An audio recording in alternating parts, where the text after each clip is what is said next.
Grace's swollen belly shook the entire hospital floor. It was so huge, 25 times bigger than a normal pregnancy, that even the most experienced doctors whispered in disbelief. Under the harsh glare of flickering emergency lights, the operating room felt more like a war zone than a place of life. Nurses hesitated, some even backing away, murmuring superstitions under their breath. The power had just gone out. The backup generator had run dry. And Grace was losing blood fast. Outside, rain slammed against cracked windows. Somewhere down the hall, a stretcher screeched. Jacob's stretcher. Moments earlier, full of joy that he would finally be a father, he'd signed the consent papers for her surgery, rushed out to fetch supplies, and ended up in a car crash that flung him through broken glass. Now he was being wheeled in, his face pale, whispering her name. The last scan had shown only one baby. But as the lead surgeon cut through what they believed were fibroids but found great imaginations, gasps followed. This wasn't just a single child. The nurses stood frozen. Grace's heartbeat faltered. Jacob, in another ward, heard distant cries just as his vision blurred. He tried to sit up, ignoring his broken ribs, and whispered, "Grace, our babies." But would she survive to hear their first cries? If this moment already has you holding your breath, please subscribe and like. This story will change how you see love, sacrifice, and motherhood forever. 15 years earlier, Grace was the girl everyone envied. She was beautiful, kind, and chaste, every parent's dream daughter. She had spent her youth guarding her purity, believing that when love came, it would be perfect. And when she met Jacob, it felt like destiny had rewarded her. Jacob was tall, handsome, and gentle. His laughter could melt anger, and his touch spoke promises of forever. They married in a small but joyous ceremony under a sky streaked with orange sunset. Friends whispered, "They're the perfect couple." For the first few years, their home was filled with laughter, whispered dreams, and stolen kisses in the kitchen. But as time crawled on, something was missing. A child. At first, they laughed about it, telling themselves it would happen soon. But the months turned into years. Neighbors began to murmur. Mothers in the market shot Grace pitying glances. At family gatherings, old women jokingly asked, "So, when will we hear little feet running around your house?" Jacob stayed strong, holding her close each night. "Grace," he whispered, "our time will come. Don't let them shake you." They prayed in churches, fasted in mosques, visited herbalists, and spent their savings on medical tests. Each time, they returned home empty-handed but still clinging to hope. Then came the whispers, soft at first, then sharper. Maybe Grace isn't a real woman. Maybe Jacob should look elsewhere. The pressure grew heavier with every passing season. One rainy evening, after another failed IVF attempt, Grace sat on the floor of their bedroom, clutching the negative result. Her tears soaked the paper. Jacob knelt beside her, his own eyes glassy, and said, "We'll keep trying, my love. I will never leave you." She believed him. But family pressure is a cruel weight. Jacob's mother visited, her voice gentle but cutting. "Jacob, the family name must live on." Even his colleagues began dropping hints. Grace noticed Jacob's laughter had changed. Less frequent, more forced. He came home late, smelling of someone else's perfume. And then the blow. A rumor reached her ears. Jacob had gotten a coworker pregnant. Grace confronted him, trembling. "Tell me it's a lie, Jacob. Tell me you didn't." He couldn't meet her eyes. I'm sorry, Grace. I was weak. I was tired of the whispers. But I still love you. Please don't leave me." Her heart shattered. Chaos erupted in their home. Shouting, broken plates, tears that burned. But even through the storm, love, wounded but alive, pulled them back together. Grace chose forgiveness. She chose to believe that their story wasn't over. For the next few years, they lived in a fragile peace. Jacob provided for the child he fathered elsewhere, but at home he clung to Grace. Together they built their lives on fragile hope. Then came the 15th year. Grace began feeling ill, strange fatigue, nausea, and an uncomfortable swelling in her belly. First she dismissed it. But the swelling grew monstrous. By the time she reached the hospital, whispers followed her. Some doctors suspected pregnancy. Others muttered about fibroids or worse. And as her belly grew, far beyond anything they'd ever seen, nurses avoided her bed, women called her cursed, and even strangers mocked her. Grace bore it silently, remembering the vow she'd made to herself, to endure, to hope. Yet deep inside, a small voice whispered, "What if this is the miracle we prayed for?" The tests gave conflicting answers. The doctors prepared her for the worst. And on that fateful day, Jacob's joy turned to horror as both their lives balanced on a knife's edge. Grace in the operating room, Jacob bleeding in another ward. The hospital corridors buzzed with tension as midnight crept in. Outside, thunder grumbled like an angry god, but inside, it was the sound of frantic footsteps and muffled cries that rattled everyone's nerves. Grace's screams echoed faintly from behind the operating room door, each one a dagger in Jacob's chest as he lay bandaged in another ward, too weak to move but too restless to stay still. A young nurse named Mary sprinted between rooms, clutching 2 bags, her face pale. The power flickered again. The hospital generator still hadn't been refueled. Sweat rolled down the surgeon's face as he barked orders. "Hold the flashlight steady. We can't lose her." In the maternity ward, whispers grew louder. They said it was only one baby. But did you hear those cries? No woman survives something like that. The women who had mocked Grace earlier now bit their lips in guilt, remembering their harsh words. Meanwhile, Jacob forced himself upright, pain stabbing his ribs. "I need to see my wife," he whispered hoarsely. The nurse attending him gently pushed him back. "Please, sir, you'll tear your stitches. Stay down. We'll update you." But Jacob's mind was a storm. Memories flooded in. Grace's laughter on their wedding night, her soft humming while folding his shirts, the way she forgave him when he didn't deserve it. He gripped the bedsheet with trembling hands. "She can't die. Not after everything." In the operating room, Grace's consciousness slipped like water through fingers. She could barely feel the scalpel or the tug of the surgeon's hands.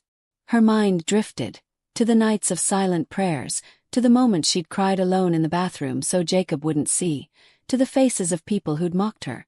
She whispered a single word. "Jacob! Stay with us, Grace," the surgeon shouted, his voice cracking.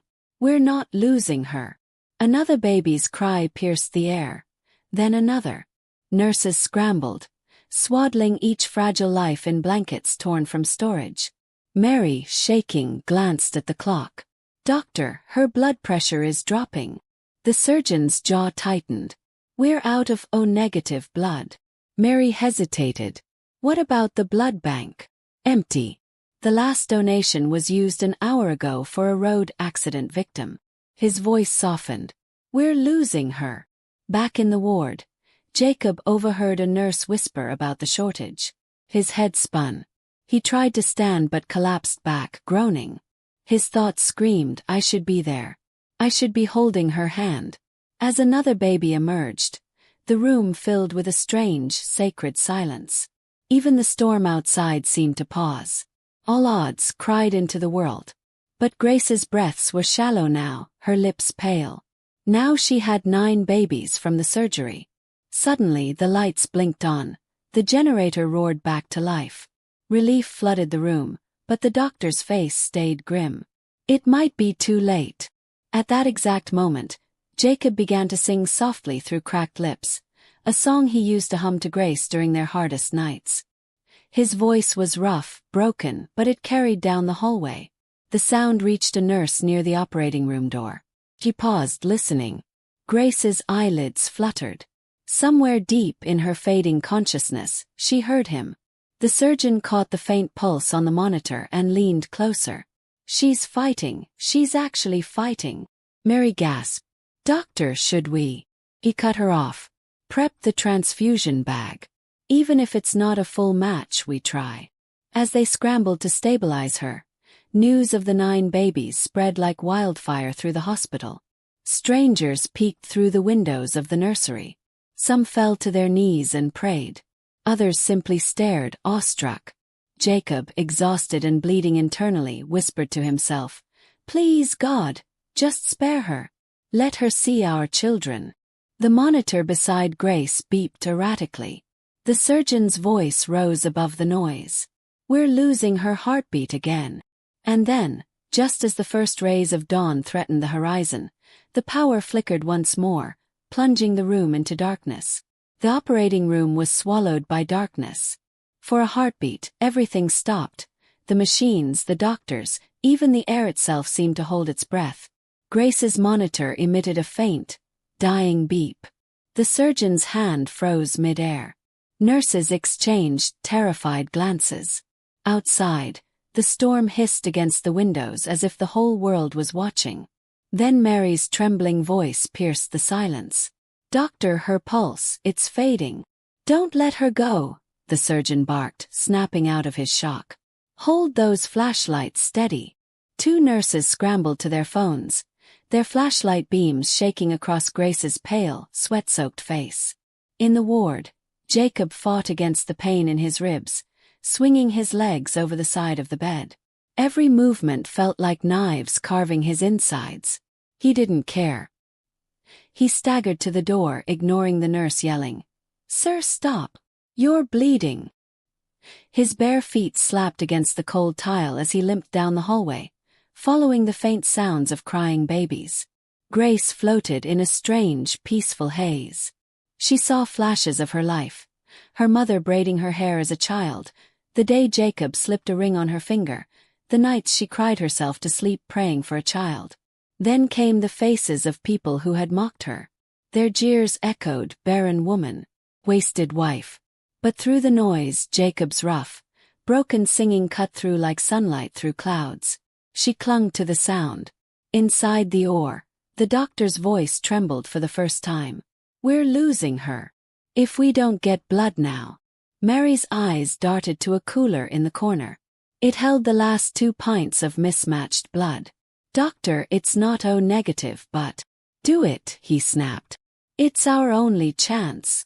As the transfusion began, the backup generator coughed, sputtered, and then roared weakly back to life. The lights flickered on just long enough for the surgeon to glimpse Grace's chest rising faintly. "Come on, Grace," he whispered, as if she could hear him. Jacob reached the operating room door, clutching the frame for balance. His bandaged side was soaked with blood. Through the small window, he saw the blur of doctors and the faint outline of Grace. He pressed his forehead against the glass and whispered, "Don't leave me, Grace. Don't leave our babies." A nurse spotted him and ran over. "Sir, you're tearing your stitches." "I don't care," he rasped. "Tell her I'm here. Tell her I'm waiting." Inside, Grace's heartbeat steadied, just barely. But she was far from safe. Hours blurred together. The storm outside subsided, replaced by an eerie calm. The 9 newborns lay in a row of borrowed cribs, their tiny chests rising and falling. Even the most hardened staff stopped to look at them. One whispered, "This is a miracle. 9 lives in one night." But the whispers among the onlookers turned cruel outside the door.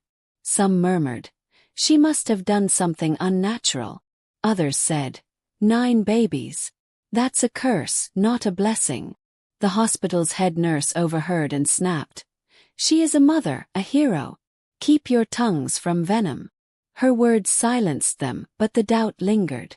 Hours later, Jacob's condition worsened. Internal bleeding was suspected and the doctor warned, "He needs surgery soon." But Jacob refused until he knew Grace was safe. His voice was weak but firm. "I'm not going under until I see her alive." Grace, semi-conscious now, stirred at the sound of crying babies echoing faintly down the hallway. Her lips trembled as she whispered, Are they ours?" Mary bent close, tears in her eyes. "Yes, Grace. All 9. They're waiting for you." A single tear slid down Grace's cheek. She thought of the years of humiliation, the nights of whispered prayers, and the moment she'd forgiven Jacob. The world might never understand her pain, But for now, she had everything she'd begged for, 9 tiny reasons to fight. But as she tried to speak again, her body convulsed. The monitor screamed. The surgeon cursed under his breath. She's bleeding internally. At the same time, Jacob collapsed in the hallway, his body finally giving out. Nurses rushed to him, shouting for a stretcher. 2 lives, the parents of 9 newborns, were now on the brink. In the nursery, one of the babies began to wail loudly, a sound so piercing it seemed to carry the weight of destiny. A cleaner passing by muttered under her breath, "Something is not right. 2 parents, 9 babies, and this cursed night." The generator sputtered again, threatening another blackout. The surgeon barked orders, his voice rising over the chaos. "We need more hands, more blood, anything." In the distance, a siren wailed, the fuel truck finally arriving. But would it be too late to save Grace and Jacob? The fuel truck's headlights cut through the lingering storm as it screeched to a halt outside the hospital. 2 men jumped out, fumbling with the hose to refill the generator. Inside, the corridors pulsed with panic.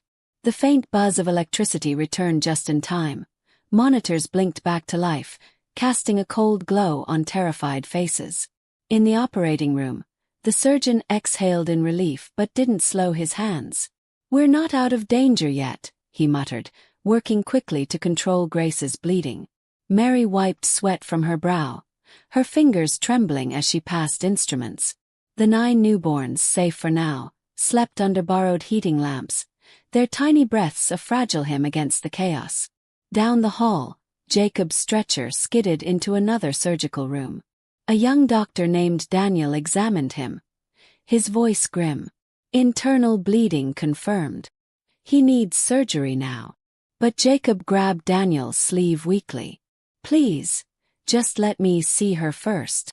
Daniel hesitated, then nodded to a nurse. "Wheel him past the OR fast."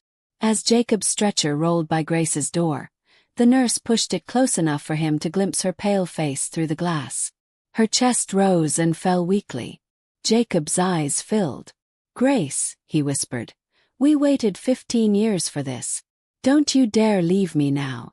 Then his world faded to black as anesthesia claimed him.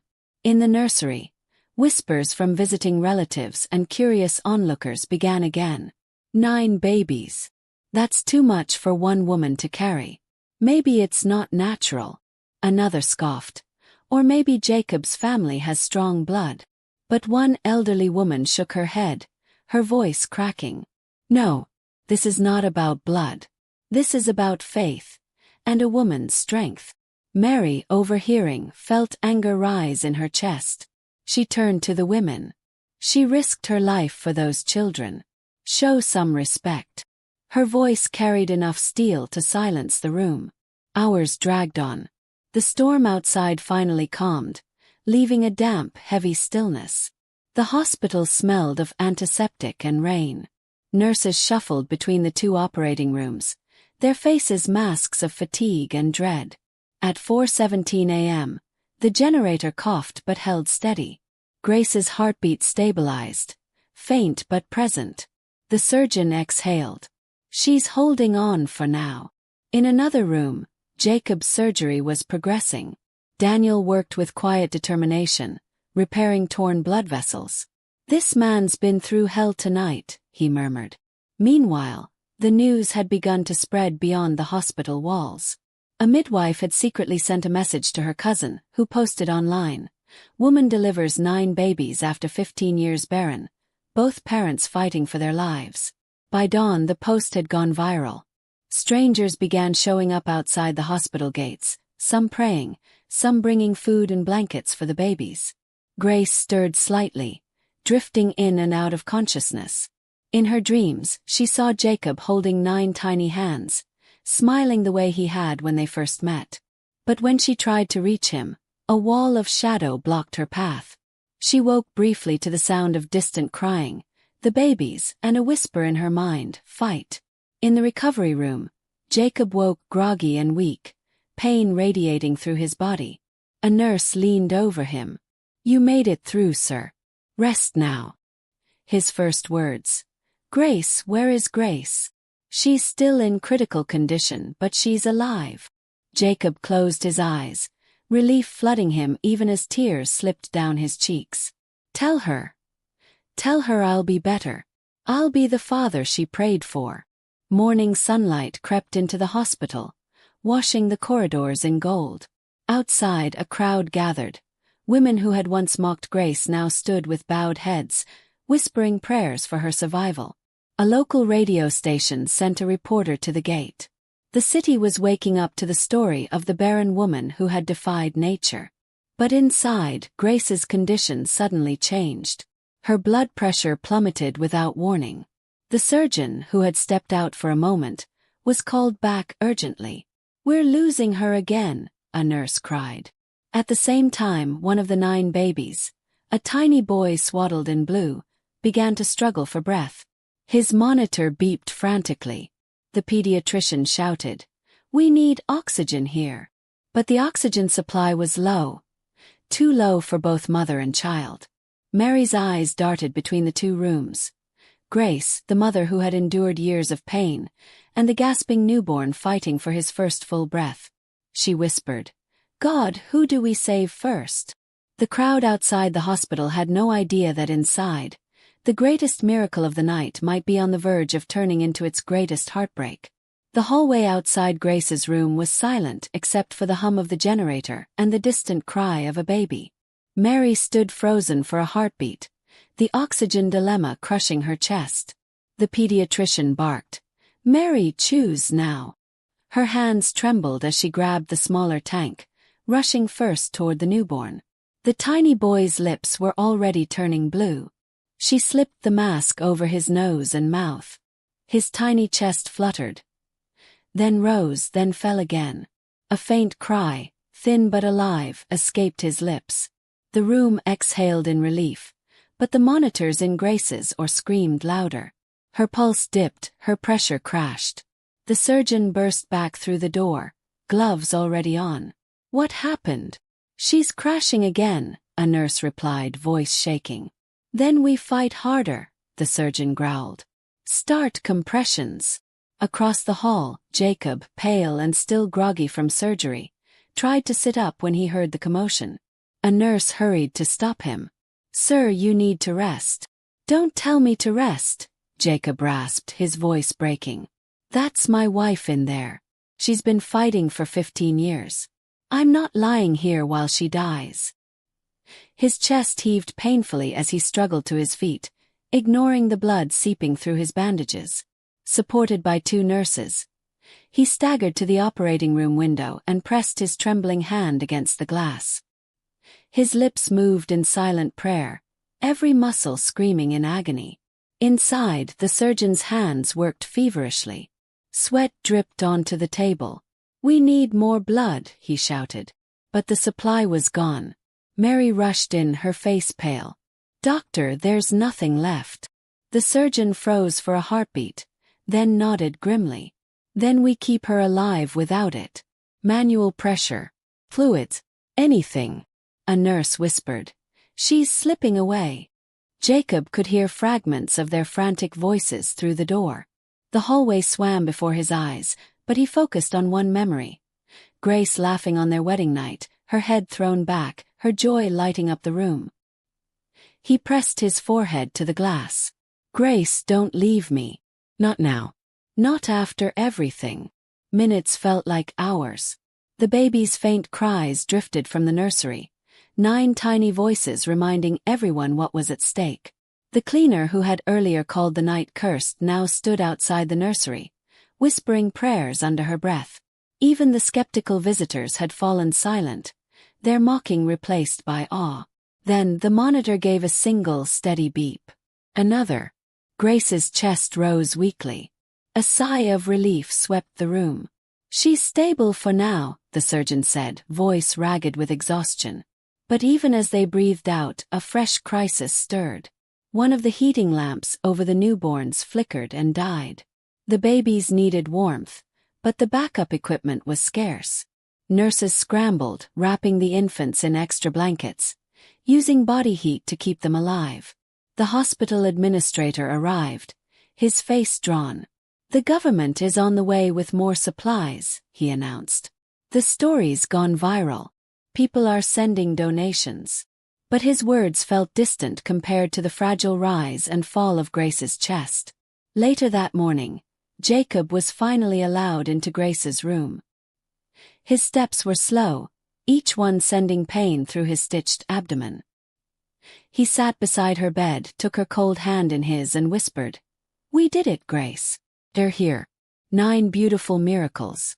But you can't leave me alone with them. You promised me forever." Grace stirred, her eyelids fluttering.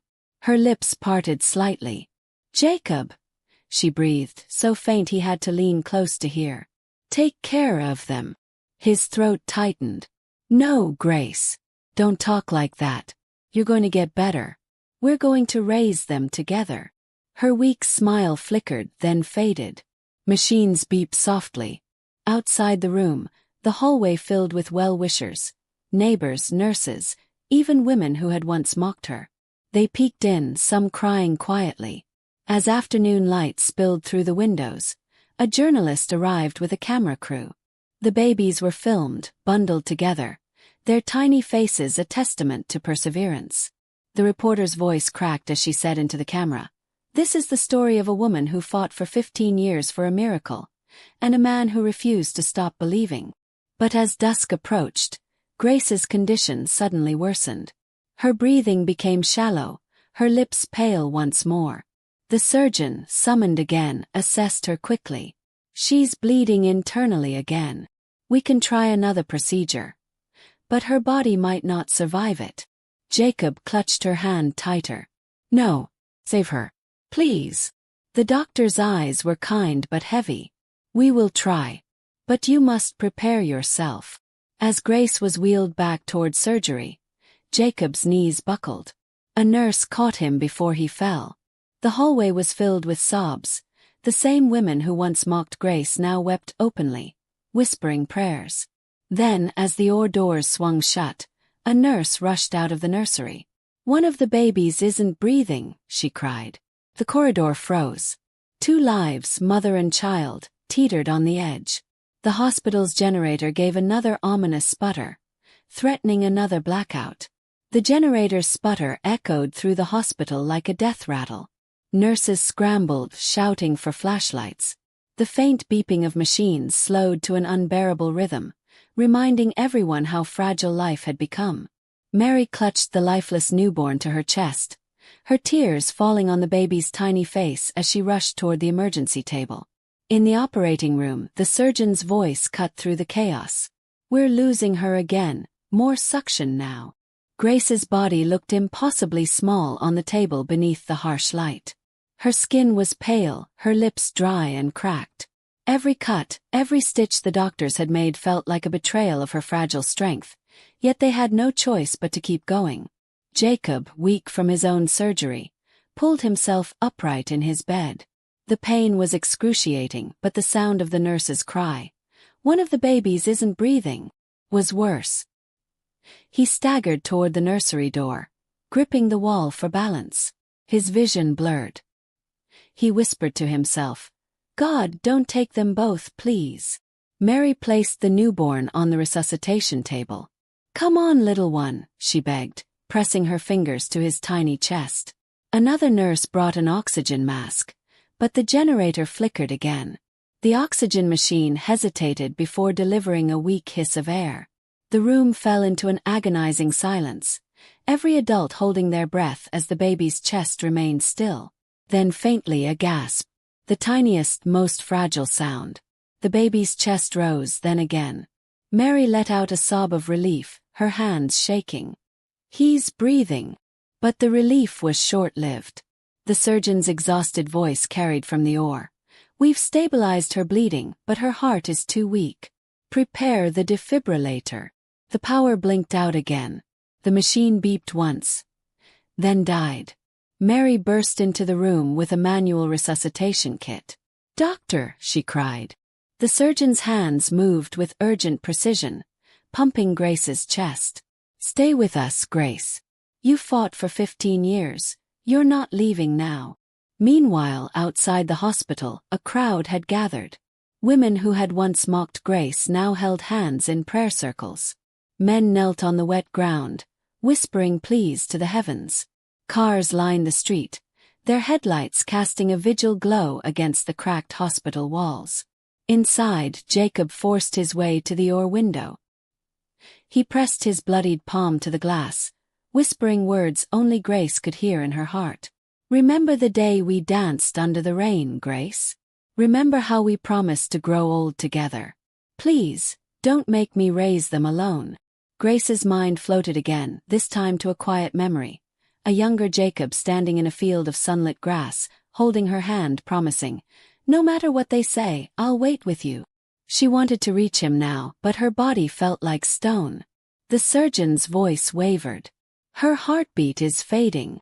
The crowd outside erupted into song, soft, trembling voices rising through the night. A mother's lullaby. A father's prayer. It filled the hospital halls like a living force.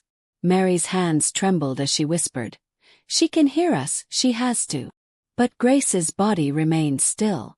Her heart monitor gave one long final beep. The surgeon froze. The nurses gasped. Mary covered her mouth, tears spilling freely.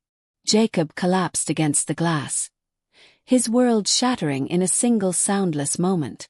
The lullabies outside turned into cries of anguish. Women wailed. Men covered their faces. 9 tiny cries echoed from the nursery, the sound of life born from loss. The hospital administrator stepped into the corridor, his voice breaking. "She's gone." Jacob slid down the wall, his body shaking. He buried his face in his hands, whispering broken promises. "I'll raise them, Grace. I'll tell them about you every day. I'll make them proud of the woman who gave them life." Word spread quickly. By dawn, reporters filled the hospital gates. Government officials called, promising aid. Donations flooded in. Medical equipment, food, money. Dignitaries arrived, offering condolences and pledging to honor Grace's sacrifice. Later that week, Grace's funeral became a national event. Women who had once judged her now carried flowers to her grave. Men who had whispered cruel words wiped tears from their cheeks. 9 babies, swaddled in white, were carried into the ceremony, their tiny breaths a testament to her love and endurance. Jacob stood before the crowd, his bandages hidden beneath a clean shirt, his voice trembling. She was mocked. She was doubted. But she never gave up. She carried 9 lives inside her and gave everything for them.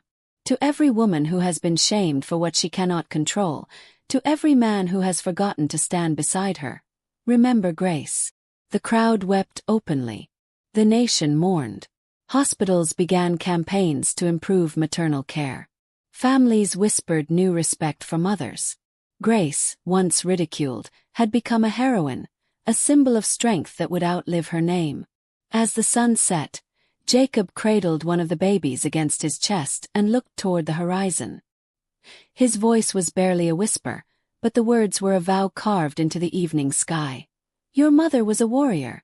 I will raise you all to know her love." The cries of the 9 babies rose together, a fragile chorus, but one filled with hope, reminding everyone present that even in the face of unbearable loss, life had triumphed. The sun climbed lazily over the city, casting a warm golden haze on the hospital's courtyard, where 9 bassinets lined the veranda like delicate pearls on display. The nation's grief had softened overnight into a determined tenderness. People from all walks of life had come with gifts, songs, and whispered prayers for the motherless children. Jacob sat on a wooden bench under the shade of an old almond tree, his face gaunt but resolute. His bandages were still fresh, but he cradled the eldest of the 9, tiny Esther, in his arms. She opened her small eyes briefly, as if to search for her mother. The ache that gripped his chest felt unbearable. Mary approached quietly, her steps cautious, as though afraid to disturb the fragile peace. She placed a hand on his shoulder. "They're safe for now. The donations. The volunteers. Even the governor called again. They want to set up a trust fund." Jacob didn't look up. No fund can replace her. His voice cracked like glass under pressure. Do you know what she said to me the night before she went into labor? She said, "If anything happens, promise you'll tell them who I was. Don't let anyone rewrite my story." Mary's eyes shone with tears. "Then that's what you'll do. And you won't do it alone." The babies stirred, their cries soft and uneven, reminders of 9 hungry mouths and 9 futures that needed shaping. Nurses came with warm bottles, and volunteers sang lullabies that wrapped the courtyard in a strange, bittersweet calm. Days turned into weeks. The funeral flowers wilted, the headlines faded, and the city's frenzy quieted. But inside Jacob's small home, the echoes of Grace's sacrifice lived on.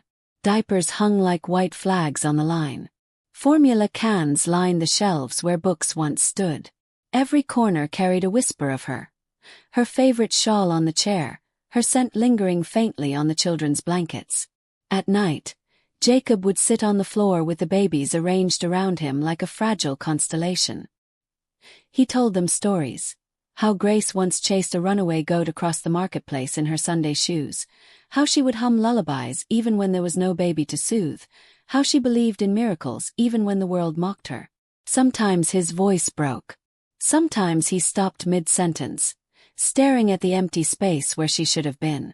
But the babies, too young to understand, responded with coos and sleepy sighs, as if assuring him they were listening. The community stepped in. Neighbors took turns watching the children. Strangers arrived with clothes and formula. A women's group offered to rotate cooking and laundry. Even the same elders who had once shunned Grace now came with bowed heads, seeking forgiveness through their service. But not everyone was kind. One afternoon, Jacob overheard a pair of men at the marketplace whispering, "It's too much for him. 9 mouths. He'll break. Maybe he should give some away." Jacob clenched his fists, the anger bubbling beneath his grief. That night, standing over the bassinets, he whispered fiercely, "No one is taking you. You're her legacy. You're my promise." Weeks later, on a quiet Sunday morning, Jacob carried all 9 babies, one by one, into the small church where he and Grace had once prayed for a child. The congregation fell silent as the row of bassinets filled the aisle. Jacob stepped to the altar, his voice steady but soft. "These are Grace's children," he said. "She didn't live to see them grow, but she believed they would change the world. I don't know how to raise 9 on my own, but I know this. I will love them with everything I have. And I will raise them to know her courage." The pastor placed a hand on Jacob's shoulder. "You're not alone," he said, and the entire church stood, one by one, pledging support. As the choir began to sing, sunlight streamed through the stained glass windows, spilling color onto the 9 tiny faces. Jacob felt, for the first time since Grace's death, a flicker of something other than pain. It was fragile but unmistakable. It was hope. The babies stirred again, their small voices weaving into the hymn, as if Grace herself were singing through them. Jacob closed his eyes, letting the sound wash over him, and whispered into the air, "I'll keep your story alive, Grace. I swear it." Outside, the almond tree swayed gently in the breeze, a silent witness to a new chapter, one not of loss alone, but of a future Grace had given everything to create. A gentle rain tapped on the corrugated roof of Jacob's home, its rhythm steady and soothing, unlike the chaos that often filled the small house now alive with 9 tiny personalities. 3 years had passed since Grace's passing, and though the ache in Jacob's chest had never truly vanished, it had softened into something bittersweet, something that felt like love wearing the clothes of memory. The children had begun to reveal themselves as unique sparks of Grace's spirit. Esther, the eldest, had her mother's quiet determination. David, the second-born, was bold and curious, always tugging at Jacob's shirt for answers. Hannah and Ruth, identical twins, were inseparable troublemakers, sneaking extra biscuits and giggling as they hid beneath the table. Peter, John, and little Matthew shared an unspoken brotherly bond, while Sarah and Naomi, the smallest of the group, clung to Jacob's legs whenever he left the room. Jacob's mornings began before sunrise. Feeding, changing, soothing, and singing lullabies Grace had once hummed to a child they never thought would come. Sometimes, when the children laughed together, the sound was so full and bright it felt as if Grace herself had stepped into the room, her presence lingering like sunlight on a cold morning. The community's support had blossomed into something enduring. Neighbors rotated visits. The church had raised funds to build a small extension to Jacob's home so the children would each have a little space of their own. A women's group, now named the Grace Foundation, began offering medical aid and counseling to struggling mothers in the city, an idea born from the story of the woman whose swollen belly had once been mocked, but whose sacrifice had transformed a community. One evening, Jacob sat on the porch, the almond tree swaying gently overhead. Mary joined him, bringing 2 cups of tea. The sky burned orange and pink as the sun dipped below the horizon. The laughter of the 9 filled the air behind them. "They'll grow up strong," Mary said softly. "They'll grow up knowing who she was," Jacob replied, staring into the sky. "Every single one of them will know their mother's name and what she stood for." Mary placed a hand over his. "She'd be proud of you, Jacob. More than you know." As the years rolled on, the story of Grace's sacrifice continued to ripple outward. Her name became a symbol in hospitals and churches across the region, a reminder that motherhood's worth could never be measured by the timing of a child's arrival or the whispers of a judgmental crowd. Mothers who once suffered in silence now spoke openly about their struggles, demanding better health care, better support, and better compassion.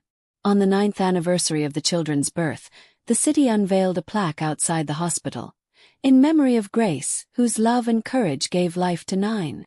Jacob stood there with his children, now tall and curious, their eyes bright like their mother's. Esther reached for his hand. "Dad," she asked softly, "was she scared?" Jacob knelt, pulling her close. "She was brave," he said, his voice steady. "She believed in you before she even knew your names. She gave everything so you could be here today." The children gathered around, forming a circle. Together they stood quietly, the weight of her story settling into their young hearts. A gentle breeze swept through the courtyard, rustling the leaves of the almond tree nearby, the same kind of breeze that had danced outside the hospital on the day Grace gave her life. That night, Jacob sat on the porch again, the stars spilling across the sky. He whispered into the darkness as he had so many times before. "I kept my promise, Grace. They know you. They'll always know you." Behind him, 9 small voices broke into a song they'd learned from the women's group, a lullaby Grace once sang to a child she hadn't yet met. Their voices carried into the night, soft but strong, echoing across the city and beyond. Grace, once ridiculed and abandoned by whispers, had become a heroine whose story reshaped hearts and futures. Through the laughter of 9 children, through Jacob's steadfast love, and through a community transformed by empathy, her legacy lived on. And as the almond tree swayed under the starlit sky, the city remembered. Sometimes the greatest miracles are born not from ease, but from pain, sacrifice, and a love so deep it refuses to fade.